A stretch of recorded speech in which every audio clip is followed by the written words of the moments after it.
नमस्कार, मिशन ज्ञान से मैं आशुतोष, राजस्थान सरकार और वेदांता के CSR इनिशिएटिव ई कक्षा में आपका स्वागत करता हूं। बच्चों, हम पढ़ रहे थे क्लास 12 का 7वां चैप्टर पी ब्लॉक के तत्व और आज हम बात करने वाले हैं डाइनाइट्रोजन यानी कि N2 के बारे में। जैसा कि आपको पता है, यदि हम बात करते हैं डाइनाइट्रोजन की, ठीक है, तो उसको क्या लिखा जाएगा? तो आप बोलेंगे सर N2, ठीक है। अच्छा, N2 की यदि बात करें तो इसका जो स्ट्रक्चर रहेगा वो कुछ इस प्रकार से होगा, ट्रिपल बॉन्डेड, ठीक है। ट्रिपल बॉन्ड यानी कि त्रिबंध यहाँ पे पाया जाएगा। अब सबसे पहले बात करेंगे यहाँ पे कि सर जो N2 है, तीन चीजें होती है। पहली तो क्या होती है? विरचन, जिसे बोला जाता है बनाना। दूसरा गुणधर्म, प्रॉपर्टीज। तीसरा क्रिया, या फिर इसे बोला जाता है रासायनिक अभिक्रियाएं कौन कौन सी करेगा और उससे क्या क्या बनाएगा? रासायनिक अभिक्रिया। चलो जी, तो सबसे पहले बात करेंगे यहाँ पे विरचन के बारे में। विरचन बोले तो कि सर इसे बनाया कैसे जाता है। यदि हम बात करते हैं यहाँ पे तो ध्यान रखिएगा, NH4Cl, क्या बोला मैंने? NH4Cl को, यानी कि NH4Cl का नाम क्या हो गया? Ammonium chloride. क्या बोलेंगे? Ammonium chloride. अमोनियम क्लोराइड समझ में नहीं आ रहा है तो यहां पे देख लेना। अमोनियम क्लोराइड के जलीय विलयन में सोडियम नाइट्राइट। अब सोडियम नाइट्राइट क्या है तो मैं क्या बोलूंगा? NaNO2। ध्यान रखना, NaNO2 सोडियम नाइट्राइट, ठीक है। इसी तरह से आप पोटेशियम बना सकते हैं Na को रिप्लेस करके। अच्छा, NH4Cl को यदि मैं NaNO2 के साथ रिएक्ट कराता हूं तो ध्यान से समझना है बात को। रिएक्शन किस प्रकार से लिखनी है, मैं सिर्फ इतना बोलता हूं कि आप सिर्फ स्टार्टिंग के जो है ना चीजें वो याद रखो। कौन कौन सी है? जैसे मैं बात करूं यहाँ पे NH4Cl। अच्छा जी, क्या मिला रहे हैं इसमें? तो आप बोलेंगे सर NaNO2 मिला रहे हैं, सोडियम नाइट्राइट NaNO2 मिला रहे हैं। अच्छा, आपको इतना तो पता होगा ना कि आपको बनाना क्या है। आपको इतना तो पता होगा बनाना क्या है? डाइनाइट्रोजन बनाना है, ठीक है। उसी की विरचन विधि या प्रयोगशाला विधि पढ़ रहे हैं हम। तो यहाँ पे भैया N2 तो आप बना ही दो। क्या बोला मैंने यहाँ पे? N2 तो आप बना ही दो। अच्छा, N2 कहाँ से बनेगा? तो आप बोलेंगे सर एक नाइट्रोजन यहाँ पर है, एक नाइट्रोजन यहाँ पर है, ठीक है। अच्छा, एक और चीज नजर आ रही है इधर, क्या आपको यहाँ पे NaCl नजर आ रहा है क्या? NaCl, ये तो कॉम्बिनेशन ही बहुत जोरदार है, ठीक है। तो ये बनेगा NaCl। अच्छा, Na यूज हो गया, Cl यूज हो गया। अब आपको यहाँ पे सिर्फ और सिर्फ ऑक्सीजन और हाइड्रोजन नजर आ रही है और आपको पता है कि सर जैसे ही हाइड्रोजन ऑक्सीजन नजर आती है तो एक ही चीज बनती है, क्या? पानी। अब आप देख लो यहाँ पे मैंने 2H2O ही क्यों लिखा, क्योंकि आपको पता है कि ऑक्सीजन कितनी है? 2 है, तो मैंने 2 लिख दिया यहाँ पे, ठीक है। यदि मैं सिर्फ H2O लिख देता तब भी तो मुझे शायद बैलेंस करने के लिए करना ही पड़ता ना। मान लो मैंने H2O लिख दिया, ठीक है। तो अब समझो, सबसे पहले तो नाइट्रोजन। नाइट्रोजन उधर कितनी है? 2, इधर कितनी है? 1 और 2, बैलेंस है। अच्छा, NaCl 1 कंप्लीट है। अच्छा, अगला क्या है? तो आप बोलेंगे सर यहाँ पे ऑक्सीजन कितनी है? 2 है, उधर 1 ही है, तो एक काम करो 2 लगा दो यहाँ पे, ठीक है। और यहाँ पे फिर हाइड्रोजन देखोगे तो यहाँ पे 4 है और 2 लगाने से ऑटोमेटिकली वो बैलेंस हो गया, ठीक है। हाइड्रोजन ऐसे बनती है रिएक्शन। तो सिर्फ आपको क्या क्या याद रखना पड़ा? तो आप बोलेंगे सर हमें सिर्फ इतनी बात याद रखनी है। कौन कौन सी? कि सर यहाँ पे जो मैं क्रिया कारक ले रहा हूँ वो कौन कौन से हैं, ठीक है। उसके बाद में मुझे बनाना क्या है ये तो मुझे पता ही रहेगा ऑब्वियसली, क्योंकि मैं यदि क्वेश्चन बोलता हूँ N2 को बनाने की प्रयोगशाला विधि लिखो, तो N2 बनाना है तो एक चीज़ तो आपको वैसे पता चल गई, 2 चीज़ें आपको पता होनी चाहिए। फिर यहाँ पे आपको देख के पता चल जाएगा, टेंशन ही मत लो, ठीक है। यानी कि इस तरह कॉम्बिनेशन तो आपको मिल ही जाएंगे ना। HCl मिल जाएगा आपको, ठीक है। NaCl मिल जाएगा और जल मिल जाएगा, इस तरह के छोटे छोटे मिल जाएंगे, कोई दिक्कत नहीं है। चलो जी, बढ़े आगे। तो यहाँ पे क्या क्या बना? N2 बना, ठीक है। NaCl बना, क्या बना? NaCl बना और 2H2O यहाँ पे बन गया। चलो जी क्या सर इतनी ही चीजें बनती है और भी नहीं बनता? क्या बन सकता है? यहाँ पे कुछ अशुद्धियां भी आपको मिलेगी, ठीक है। अब वो अशुद्धियां किस रूप में रहेगी? ध्यान रखना, वो अशुद्धियां रहेगी HNO3 और NO के रूप में। यानी कि इस जगह पे आपको 2 प्रकार की अशुद्धियां भी मिलेगी, एक तो HNO3 और एक क्या यहाँ पे NO, क्योंकि यहाँ पे बिल्कुल प्योर तो बन नहीं सकता ना, ठीक है। तो यहाँ पे 2 प्रकार की अशुद्धियां रहेगी। लेकिन सर मुझे यहाँ पे अशुद्धियां नहीं चाहिए, मुझे सिर्फ और सिर्फ नाइट्रोजन चाहिए। अब यदि ये अशुद्धियां दूर करनी है तो इनके लिए आपको क्या करना पड़ेगा, पोटेशियम डाइक्रोमेट, ठीक है, पोटेशियम डाइक्रोमेट, यानी कि मैं बात करूं यहां पे potassium dichromate K2Cr2O7। Potassium dichromate कौन सा, अम्लीय, अम्लीय H2SO4 में मिला लो, कहां दिक्कत है, ठीक है। तो यदि मैं बात करता हूं सर इस प्रकार की अशुद्धियों को दूर कैसे किया जाएगा, ठीक है, तो आपको पता है HNO3 क्या है, अम्ल है, ठीक है। अब अम्ल ही अम्ल को काटेगा, कैसे, ध्यान से समझो। यदि मैं इन अशुद्धियों को दूर करने की बात करूं तो अम्लीय पोटेशियम डाइक्रोमेट K2Cr2 लगा लेना यहां पे Cr2O7, ठीक है, K2Cr2O7 प्लस H2SO4, तो ये क्या बन जाएगा, अम्लीय K2Cr2O7 यानी कि अम्लीय पोटेशियम डाइक्रोमेट। इसके विलयन में हम इसे प्रवाहित कर देंगे जिससे ये अशुद्धियां यहां पे दूर हो जाएगी, ठीक है। तो अब तक तो समझ में आ ही गया होगा। यदि मैं आपसे पूछता हूं, एग्जाम में क्वेश्चन आता है कि नाइट्रोजन की विरचन विधि बताइए, नाइट्रोजन को बनाने की विधि बताइए और उसमें जो अशुद्धियां प्राप्त होती है उनको बताइए तथा उन्हें किस प्रकार से दूर किया जा सकता है। तो समझना बात को, सबसे पहले आप क्या करोगे, आपको बताया सर अमोनियम क्लोराइड की अभिक्रिया किससे करानी है, सोडियम नाइट्रेट के साथ में करानी है। वहां पे क्या बनेगा, ध्यान से समझो, कॉपी पेन एक तरफ रख दो, ऐसे याद हो जाएगा। यदि मैं बात करता हूं अमोनियम क्लोराइड, क्या बोला मैंने, अमोनियम क्लोराइड की अभिक्रिया सोडियम नाइट्रेट के साथ में यदि मैं करा रहा हूं, ठीक है, सोडियम नाइट्राइट के साथ में यदि मैं करा रहा हूं तो वहां पे क्या होगा, तो आप बोलेंगे सर N2 बनेगा, NaCl बनेगा, पानी बनेगा। क्या साथ में कुछ अशुद्धियां भी आएगी, क्या बिल्कुल आएगी, किस रूप में आएगी, तो आप बोलेंगे सर HNO3 और NO। इनको दूर करने के लिए क्या करें, अम्लीय पोटेशियम डाइक्रोमेट, क्या बोला मैंने, अम्लीय पोटेशियम डाइक्रोमेट का यूज करो। तब आपको फॉर्मूला पता होना चाहिए, पोटेशियम की बात कर रहा है, K2 डाइक्रोमेट O7। अच्छा अम्लीय येलो H2SO4, कहां दिक्कत है बताओ मुझे, ठीक है, आई बात समझ में। तो इतना तो एक बार स्क्रीनशॉट लो, फिर उसके बाद में आगे बढ़ते हैं, ये वाला, ठीक है, फिर इसके बाद में आगे बढ़ते हैं, ठीक है।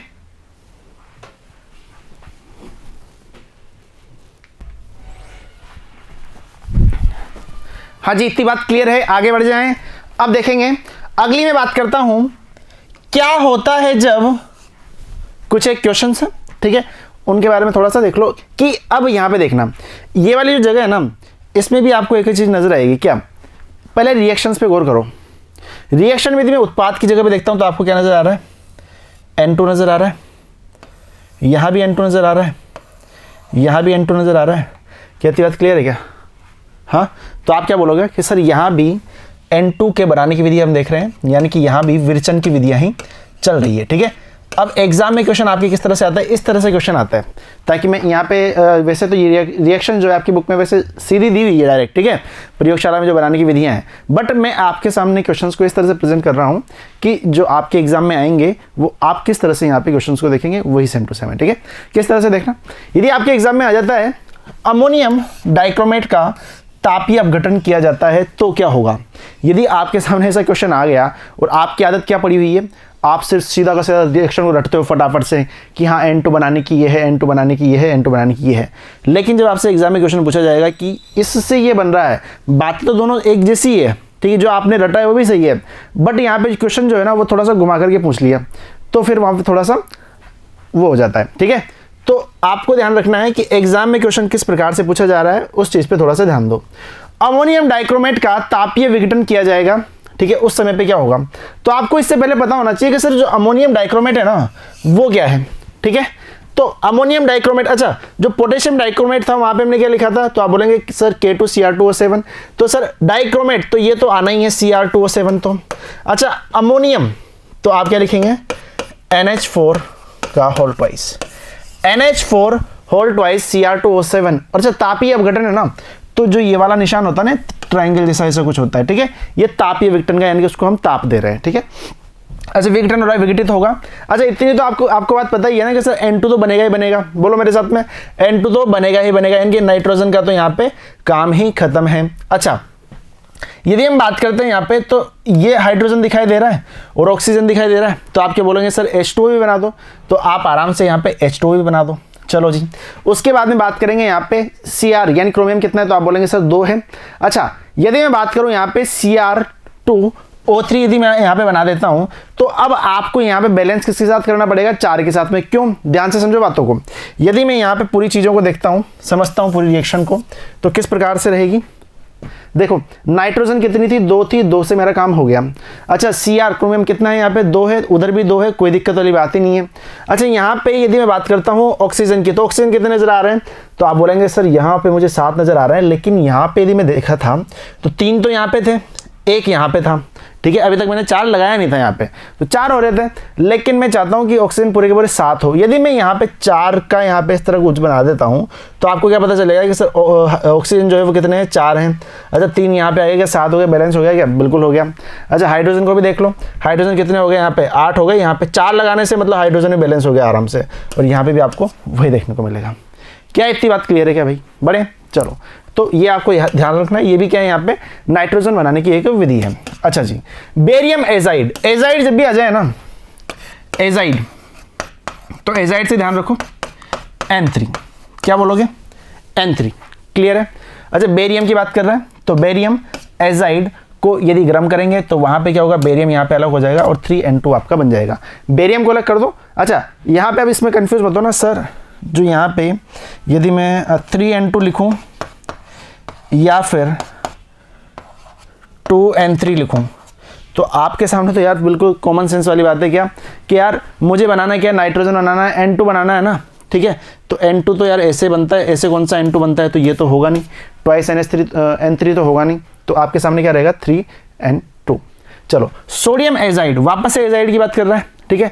तो आपको क्या याद रखना है, एजाइड से N3, सोडियम एजाइड को यदि गर्म करते हैं तो वापस से वही बात, 3N2 और सोडियम अलग, बेरियम अलग कर दो, सोडियम अलग कर दो, खत्म बात, इतना ही है, क्लियर है। तो फटाफट से देख लो क्या क्या बताया मैंने यहाँ पे। सबसे पहले तो अमोनियम डाइक्रोमेट का तापीय विघटन किया, ठीक है। उसके बाद में बेरियम एजाइड और सोडियम एजाइड को गर्म करके हमने क्या बना लिया, यहाँ पे N2 नाइट्रोजन बना लिया। चलो जी, अब कुछ एक पॉइंट से N2 को लेकर के वो देख लो। N2 गैस की, अब यहाँ पे देखो, अभी तक तो हमने क्या देखा था, विरचन, ठीक है। अब जो बात आएगी ना, ये क्या आ गई यहाँ पे, प्रॉपर्टीज,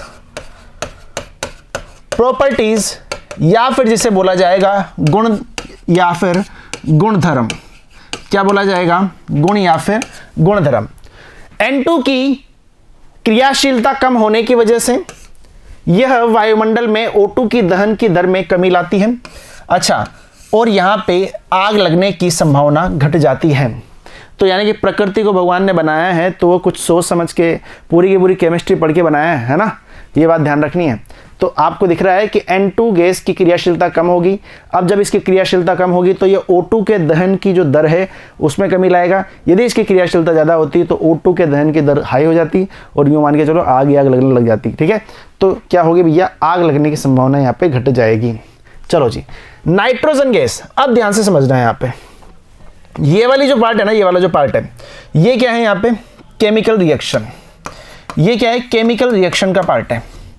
कैसे कैसे पता चला, तो यहाँ पे आपको पता चल रहा है नाइट्रोजन गैस का उपयोग अमोनिया HNO3 के उत्पादन में किया जाता है।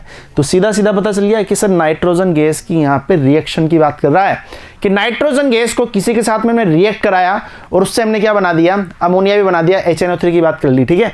ये मैंने बात की थी पहले मैंने क्या बताया था आपको पिछले वाले वीडियो में, कि अमोनिया जब हम बनाते हैं तब वहाँ पे किसका यूज़ करते हैं, N2 का यूज़ करते हैं, क्लियर है। और वही प्रक्रम आगे जाकर के हमें हेबर विधि के नाम से जानने को मिलता है, जो कि हम अगली क्लास में जानेंगे, क्लियर है। तो ये ध्यान रखना है, यहाँ पे जो ये वाला जो प्रक्रम बनेगा ना, उसी का नाम क्या होगा, हेबर विधि। हेबर विधि, अमोनिया बनाने का हेबर प्रक्रम इसे बोला जाता है, क्लियर है। तो ये बात आपको ध्यान रखनी है, हेबर विधि।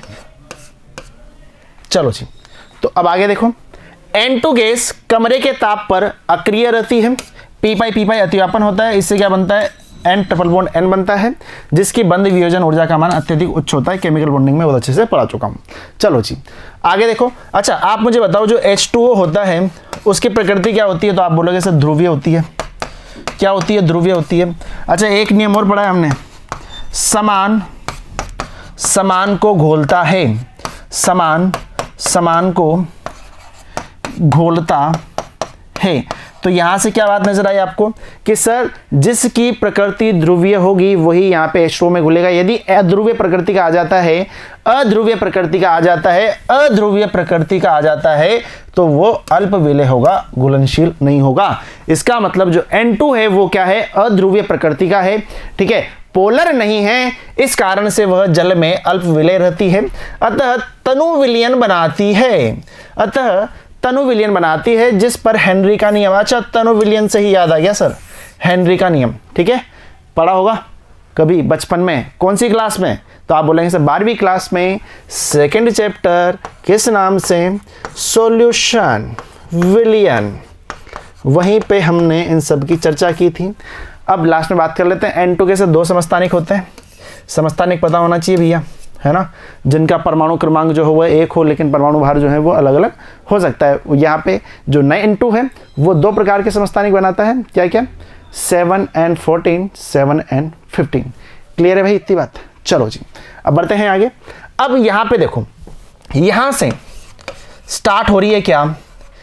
Chemical reaction. 3 पार्ट मैंने आपको बताए हैं। सबसे पहले तो मैंने आपको क्या बोला कि यार देखो 3 ही चीजें चलेगी हमेशा, जब भी कोई सा भी हम कंपाउंड लेंगे ना उसमें 3 ही चीजें चलेगी कि वो बना कैसे हैं, वो कौन कौन सी प्रकृति को दर्शा रहा है, उसके गुणधर्म क्या क्या हैं, और यदि उसकी रिएक्शन में किसी दूसरे यौगिक के साथ में किसी और तत्व परमाणु के साथ में करना चाहूं तो वो क्या बनाएगा। 3 चीजें हैं, तीनों ही चीजें पढ़नी है। पहला हमने देखिए यहाँ पे देखो डाइनाइट्रोजन को हमने कैसे बनाया, ठीक है, और यहाँ पे ये भी क्या था? विरचन का ही भाग था। उसके बाद में ये प्रॉपर्टीज आ गई। प्रॉपर्टीज के बाद में यहाँ पे अब हम बात करेंगे केमिकल रिएक्शन की कि ये अब डिफरेंट टाइप के एलिमेंट और कंपाउंड के साथ में N2 रिएक्ट करके क्या बनाता है। सबसे पहला क्वेश्चन, लिथियम धातु। लिथियम धातु उच्च ताप पर N2 गैस के साथ में क्रिया करती है तो यहाँ पे क्या बनेगा? तो आपको पता है LiN2। क्या बोला मैंने? LiN2। अच्छा ये मिलकर के क्या बनाएंगे यहाँ पे? Twice Li3N। अब आप बोलेंगे सर यहाँ पे ये बैलेंस नहीं है, तो बैलेंस आप खुद कर लेना, आपको अच्छे तरीके से आता है, ठीक है, कोई दिक्कत वाली बात यहाँ पे नहीं है। और यदि मैं करना चाहूँ यहाँ पे तो कर देते हैं, 6 लगा दो, ठीक है, 6 Li + N2। देख लो लिथियम के कितने हैं तो आप बोलेंगे 6 हैं, 6 हो गए। अच्छा N2 कितने हैं? यहाँ पे 2 हैं, यहाँ पे भी 2 हो गए। अगली हम बात कर रहे हैं यहाँ पे Mg धातु की, ठीक है। Mg धातु उच्च ताप पर N2 के साथ क्रिया करती है तो क्या बनाएगी? तो ध्यान रखना है Mg + N2, सिर्फ इतना याद रखो Mg N2। यदि सिंगल यहाँ पे धातु आ जाती है ना तो सीधा सीधा Mg3N2। कहती बात क्लियर है? ठीक है। अब यहाँ पे बैलेंस आप आराम से इसको कर सकते हो, कोई दिक्कत वाली बात नहीं है। 3 ये लगा देना यहाँ पे, इसमें हमारा बैलेंस यहाँ पे हो जाएगा। ठीक है, देख लो यहाँ पे मैग्नीशियम कितने हैं? 3 है। यहाँ पे मैग्नीशियम कितने हो गए? 3 हो गए। अच्छा नाइट्रोजन कितने हैं? 2। और यहाँ पे कितने हो गए? 2। उच्च ताप पर N2 व O2 क्रिया करेगी तो वहाँ पे क्या बनेगा पता ही है सबको, ट्वाइस NO बनने वाला है, सीधी बात है। चलो जी, अब आगे देखो, आगे वाली केमिकल रिएक्शन। अच्छा यहाँ तक का यदि स्क्रीनशॉट लेना चाहो इसका तो फटाफट से ले लो, 3 क्वेश्चन है, कुछ भी नहीं है।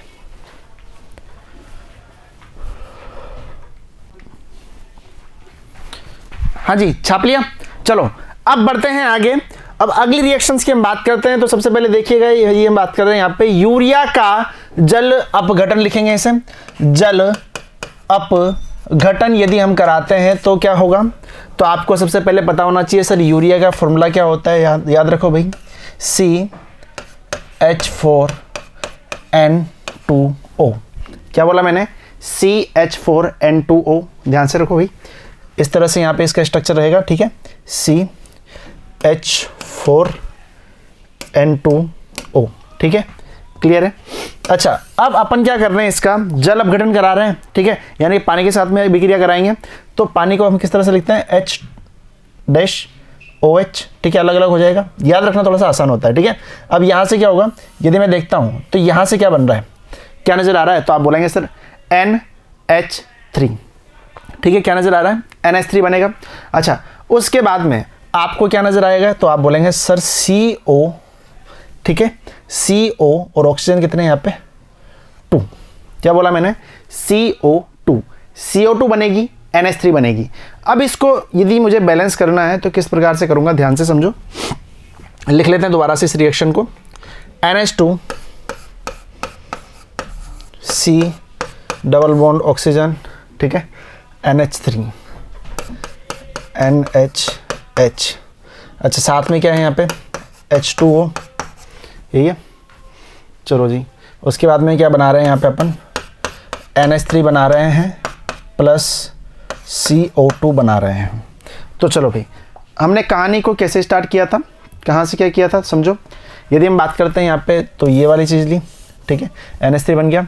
अच्छा, CO2 इस प्रकार से कुछ यहाँ से बना था, ये लो, ठीक है।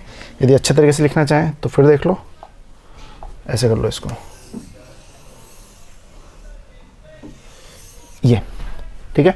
अच्छा, अब एक बात बताओ मुझे यहाँ पे देख करके, यदि मैं यहाँ पे रिएक्शन के इधर देखना चाहूँ क्रियाकारक में, तो यहाँ पे कितने नाइट्रोजन नज़र आ रहे हैं आपको, तो आप बोलेंगे सर 1 2, कितने नाइट्रोजन है भाई, 2 नाइट्रोजन है। अच्छा, नाइट्रोजन कितने इधर, 2 हैं। अच्छा, इधर कितने नज़र आ रहे हैं, तो आप बोलेंगे 1 है। यदि मैं इसको 2 कर दूँ तो कोई आपत्ति है क्या, नहीं है। अच्छा, यदि सर आप इसको 2 करते हो तो यहाँ पे हाइड्रोजन कितने हो गए, 6 हो गए। तो आप यहाँ पे देखो कितने हो रहे हैं, 2 3 4 5 6, बैलेंस है।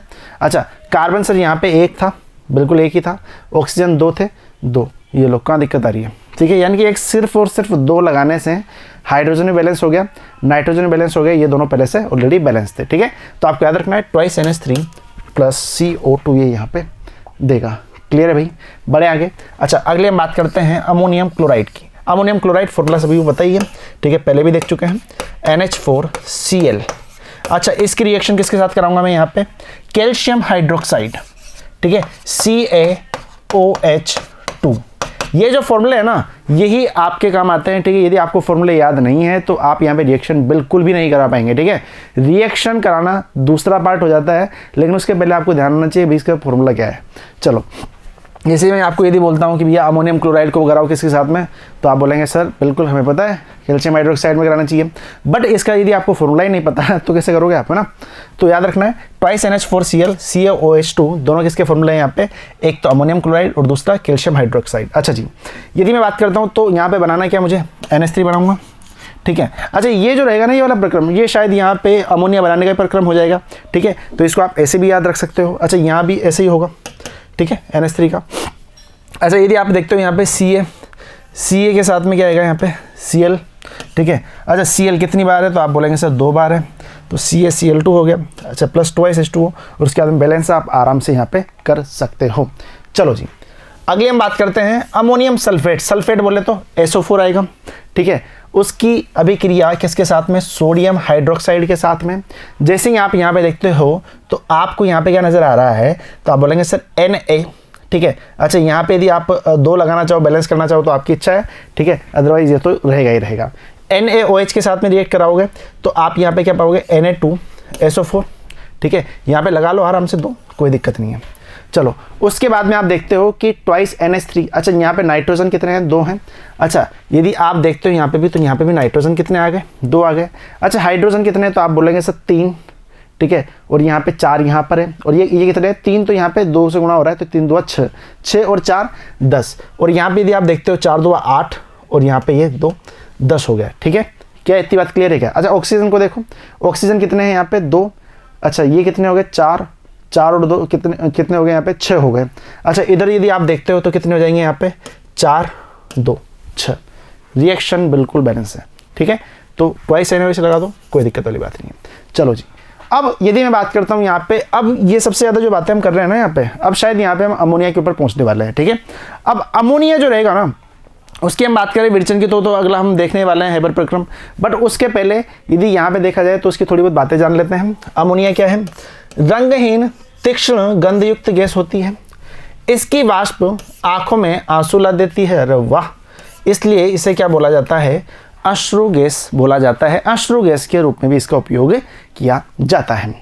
अमोनिया का जलीय विघटन क्षारीय प्रकृति का होता है। अच्छा आप मुझे बताओ, क्षारीय प्रकृति का है तो आपको ये बात पता होगी, जो क्षारीय प्रकृति का होता है वो क्या करता है, तो आपको पता है सर, लाल लिटमस को नीला कर देता है।